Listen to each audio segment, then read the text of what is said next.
Brazil is being sequestered, and a global organized crime movement is working hard to make it appear that the problem lies with the population, including creating a fake war and paying the media to manipulate public opinion, especially on an international scale. Make sure you do your own research before believing everything you hear. The Brazilian Supreme Court Minister, Alexandre de Moraes, started a dictatorship and is forcing the population to accept Lula da Silva as president. Lula da Silva is a criminal politician, convicted for 12 years, who was released after only 580 days, and now holds the presidency through fraud in the elections. Electronic voting machines were manipulated, resulting in 4 to 5 days of peaceful protest against corruption, the biggest demonstration in human history. In the wake of Lula's official ceremony on December 12, 2022, Alexandre de Moraes declared war on the population.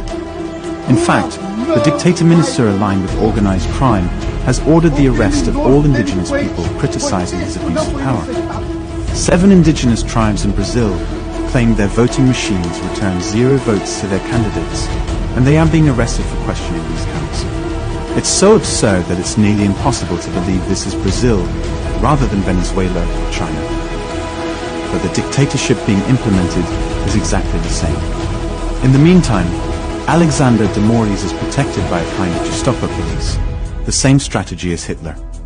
But on the streets, a fake war is being stoked by infiltrators from the extreme left. They terrorize non-violent protesters and local homeowners. Exactly the same method was used in the Capitol case in the USA.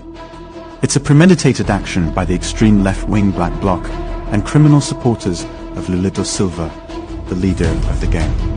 Extreme left-wing terrorists burn cars and intimidate people who criticize or film their actions. They carry tools and gasoline inside their bags and wear masks to hide their faces. There is no doubt that these are not Brazilian patriots fighting corruption. Their 4 to 5 day protest was peaceful, without violence, without crimes, and there wasn't a drop of rubbish on the ground. This was a very badly organized attempt to manipulate public opinion by the extreme left. They'll have to create another theatre scene because this one didn't work. They are trying to paint those fighting against criminal politicians as violent and criminal, just like Hitler did in the past. As predicted by producer Will Lissel on September 6, 2021, in England, the new Hitler was born during the pandemic. It happened in Brazil, and now we see the results. If this atrocity occurred in your country, would you accept it? That's right, you won't. World leaders cannot expect Brazilians to watch their country being held hostage and remain silent.